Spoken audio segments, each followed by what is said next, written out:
Of course, in our last episode, you had an opportunity to meet with Rudy LaRose, as we know that all of us is on a journey of discovery, personal evolution, and wanting to bring ourselves home to ourselves. And a lot of time that doesn't happen until much suffering. Join me in this next episode as we discover Rudy's story and his journey with Tammy Turner.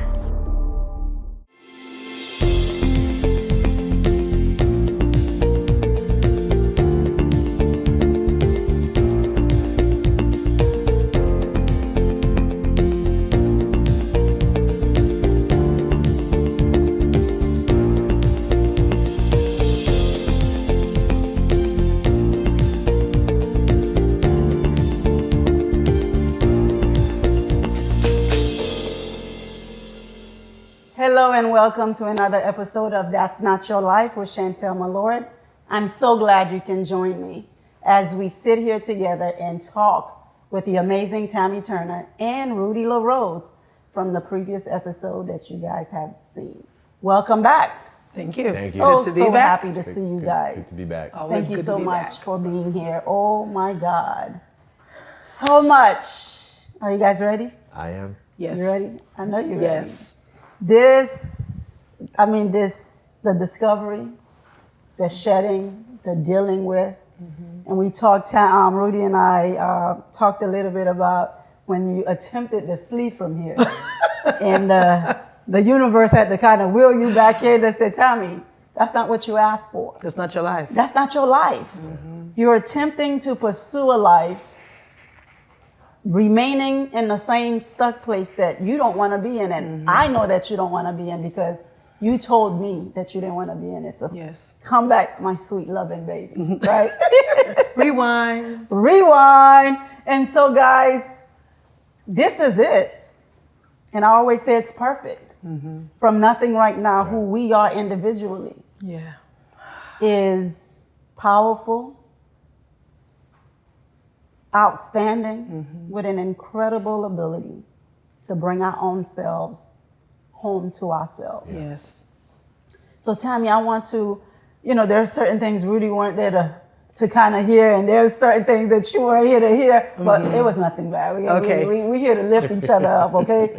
So Tammy, I want to take some time to talk to you and bring it home with Rudy. And Rudy, I want to take some time to speak with you. Right. You two have your commitment and the work that I've seen you committed to initially when we first started. Mm-hmm. Tammy, you know where I'm going, and I want you to be okay with that. Mm-hmm. I am. Okay. I'm okay. I'm good. All right, good. So during our session, when Tammy came back, I was like, now she's ready for the real Chantale to show up because the real Tammy was ready to show up. And I discovered that and Tammy's desire to do the work for her home, to do the work with getting counseling, but Tammy's heart was somewhere else. And that Tammy didn't know how to deal with that, her heart being somewhere else, but Tammy liked where her heart was. Yeah. And, Tammy liked where her heart was, and it was evident. So the working on the relationship, on her marriage, didn't stand a chance. Right. There wasn't a relationship to work on to begin with. But this is what we talked about with the falsity, the inauthenticity that we don't even know that we don't know, that we don't know. Yeah. And I remember I was like, I don't know how I'm going to address this. I tussled with it for for a day. And I was like, okay, how am I going to deal with this? This lady didn't reveal this to me. She didn't come here for this. And I wanted to go at the pace that she was going to go. Right. And I had to be unreasonable in my practice because we was dealing with limited time. And Tammy, what did I say to you, huh? Remember? Yes, I remember. You remember?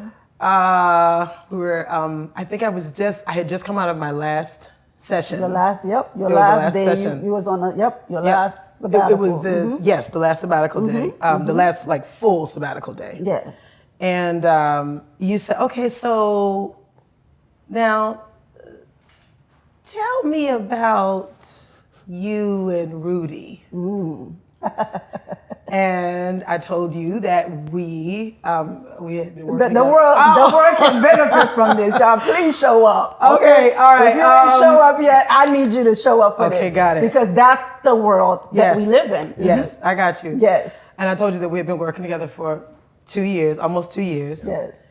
And that he was my brother, and I loved him, you know, and I was his sister, and that was that. I remember Tammy trying to convince me that was that. So I had to, that was good. Yeah. That was good. Go ahead. Yeah, you were like, that was that. What is that, you know? And I was like, oh, just, friendship or whatever.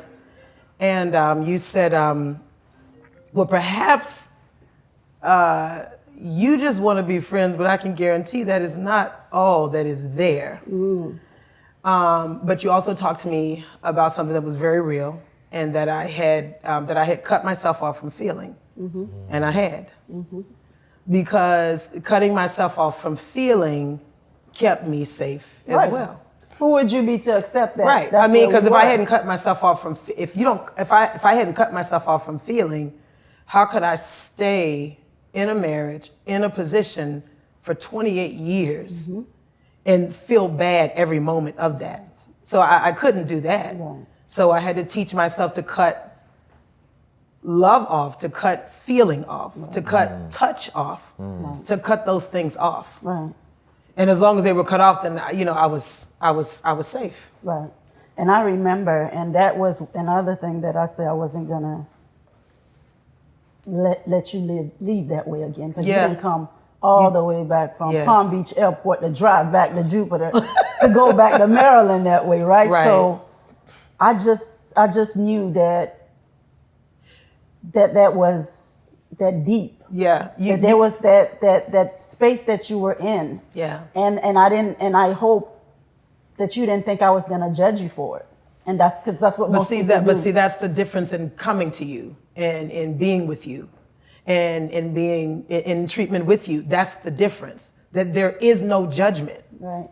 That's what makes what you do so powerful. That's why people are able to get the breakthrough that they're able to get, because they know that they are coming. That there's no judgment with you. Right. You're sitting in support. I'm here to support you. Right. And so you said to me, you said, sis, I really want to encourage you to feel again. You need to let yourself feel something. Just allow yourself to feel. Because you're attempting to live in a life that you're dead to. You're just in emotion. You're practically dead. And so if the world hasn't discovered yet who Tammy is, where Tammy Hart was, I guess it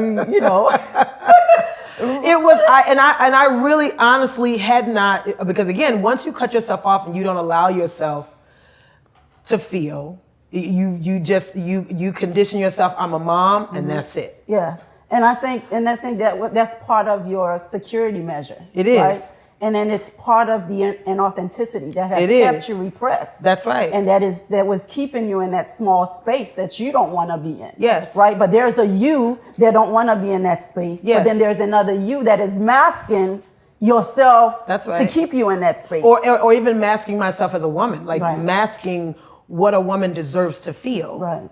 What a woman desires to feel, or maybe feeling guilty, or feeling guilty for it. Yeah, because you can't be married and be in love with somebody else. Yeah, because exactly. Who the heck? Exactly. Who the heck would you need to be? Right.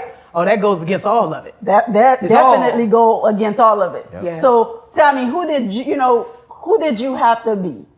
Because you could have just continued to pretend and surfaced it. But after coming to you, you decided to say, you know what? This is me. Yeah. This is it.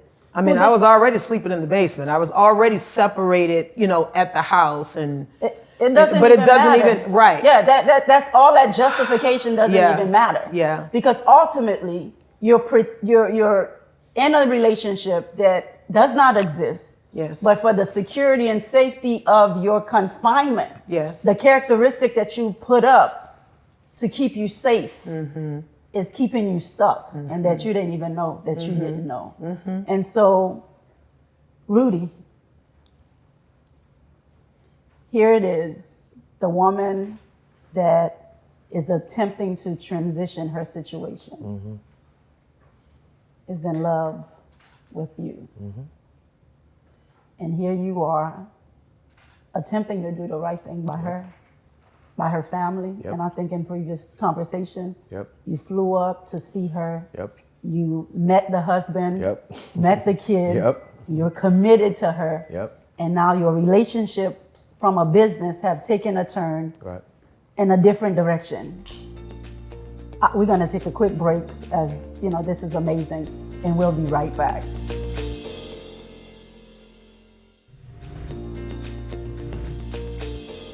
Welcome back to this outstanding, engaging conversation with Tammy and Rudy. Thank you guys again. Words can't express how I appreciate you all standing for yourself and committing to bringing yourself forward. So we left off talking about Rudy, you know, initially you and Tammy got together and connected at some point. Right. I think what happened was that Tammy showed up for you how you've showed up for everyone else. Absolutely. And you never really had an opportunity for anyone to show up for you that way. And so a spark was created. Absolutely. Was created. So at what point did you know that Tammy had felt that way about you? I mean, here's what I know. When you connected with someone and that person shows genuine interest on you and you know your life and things like that, it shows not just from a friendship level, but it shows in the smallest things, in the smallest details. Right. For someone to say, you know, how was your day, or someone to say, you know, they feel, if you felt upset, they felt upset. If you felt happy, they felt happy. If they mirror your emotions, you have to ask yourself, is there more to that? And I started asking myself that because I wasn't trying to pursue at any given point to say, okay, I'm just gonna do this, that. That wasn't my thing. That wasn't my even understanding, because I cared about her so much. I cared about our friendship.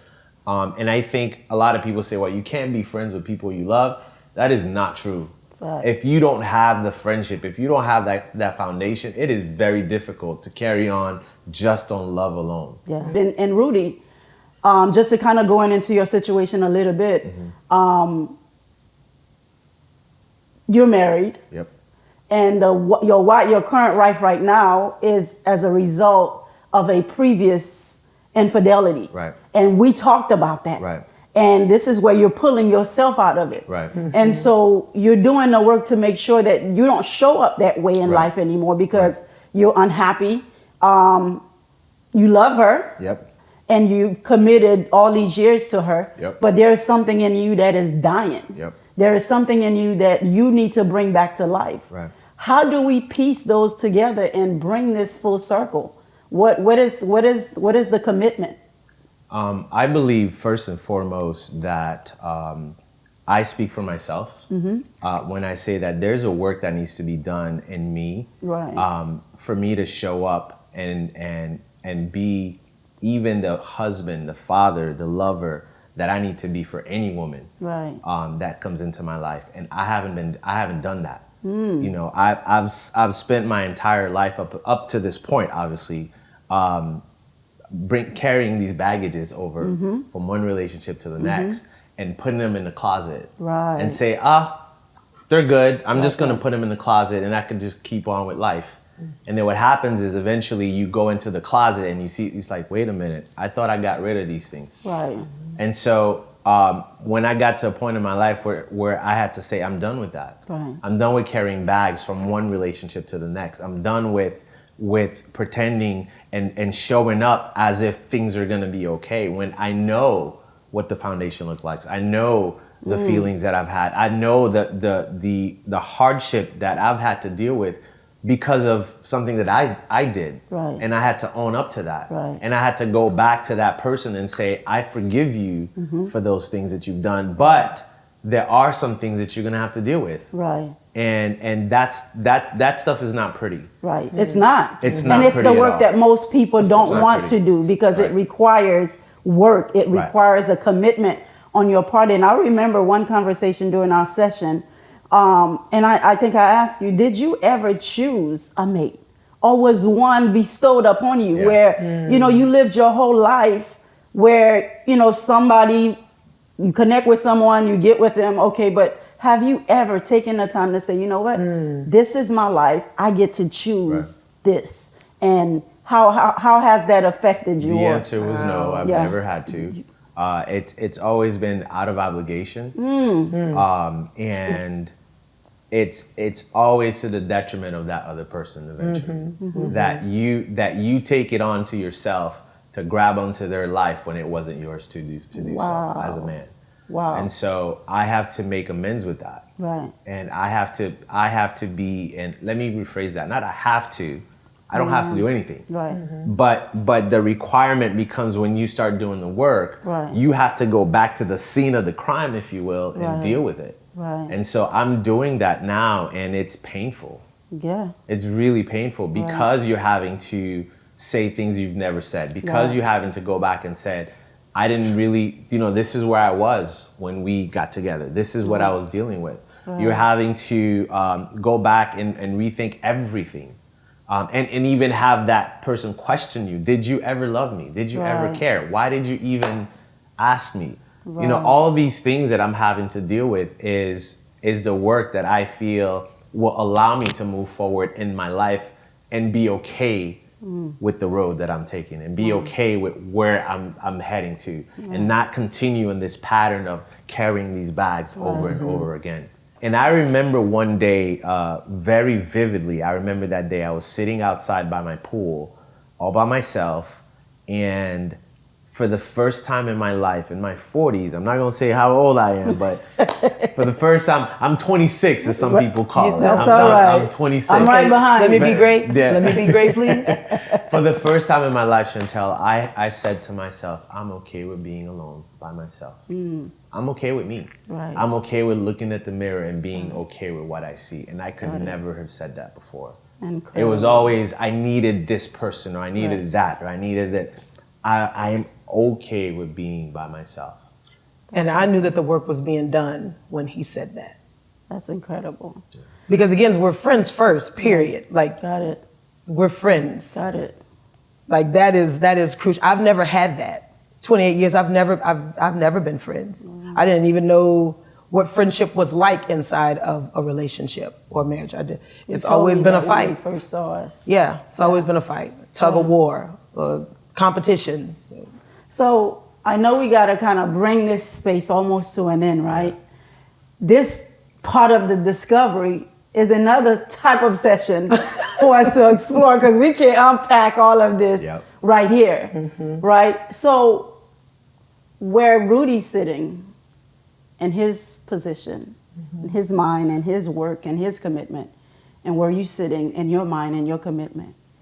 And I know you're coming from a place where your image means something. What would people say? And Tammy and I, we talked about it. You know, to start over. You know, the reason why she stayed there for so long. And Tammy, I would ask you this question because I had to ask it for myself. That would you have been able to be unreasonable to make this step forward had Rudy not show up? We've talked about that. Yeah. I don't know if I would have. Because what he brought into my life initially, again, was friendship. I mean, even before we started pursuing a relationship, I was already out the door. I was already on my way out, or at least separated, you know, in the house, doing everything separately, separate accounts, separate everything, but still there. And so I think that with my discovery of Ru, how he felt, finally processing how I felt, that I did love this amazing man who has been there. He's just been there. and who's just loved me as a friend, like just having someone love who you are when you've been made to feel like your voice doesn't matter, right? Yeah. You know, in my household, it was always the man is the head of the household. And so, you know, what I say goes, or, you know, whatever.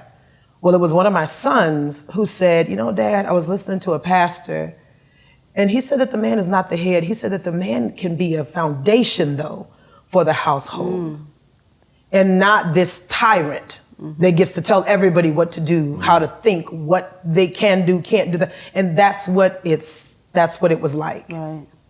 So now, just like I asked Rudy, and we got to bring this to a close. And of course, we got to do the work now. Yes. We got to kind of shift the work a little bit, right? Yep. As we bring this to a close, what would people say? What about the children? How do you proceed from here? And you don't have to answer that right now. It's in the work that you're going to discover this. And that, are you okay? If I was to ask the two of you right now, are you okay? Are you okay? Absolutely. Are you okay? I'm better than okay. Okay. He's I great. can see you. I'm better than okay. You look really good. Yes, you do. Both of you. I think the answer is time and space. Time and space. Time and space. Time and space. And part of what we're going to work together as we further discover this is the question we asked earlier. Are we from the basement to the penthouse? Right. And how we do this differently. Right. To ensure that the inauthenticity, the falsity isn't driving this. And then again, to your point, if Rudy had not showed up, would you have had the guts to deal with your trauma and confront your accuser? Right. So that's where we're going. Okay. Thank you guys so much. Thank you. You guys Thank you. been outstanding. Thank you. Thank you. Thank you. Thank you very much. I want to thank everyone for watching. As you can see, this is where you get the results. By committing to yourself first, because outside of you, none of this matter. Someone else's opinion of you, the decisions you make, where you live, who you are, and where you're going doesn't matter, except for what you say it is. So I am giving you guys, if you haven't had it yet, I am giving you permission to be yourself. Yeah. Permission granted to be your best and highest self. Yeah. And whatever that looks like for you, Yeah. that's your business. Yes. And whatever that looks like for you, that is your business. Yes. It's no one else's business. Stop giving your power over to everyone else. Right. Yes. As I stand with you guys, as I stand for you, and there's so much more to unpack as we move forward. We want to thank everyone for their time, and remember that you can change your condition by changing your mind, by taking hold of that which you have control over. And know that you're not alone. Someone is standing for you, with you, for your transformation. That's why there is power in two. I appreciate you all. See you in the next episode. Rudy and Tammy, I love you guys. Thank you. Love you back. Thank you, Chantale. Hello, my name is Chantale Milord with the Chantale Milord Show. I'm so glad you and I are connected. Remember to follow me on all my social media platforms and visit me at chantalemilord.com as we further this conversation. Let's stay connected.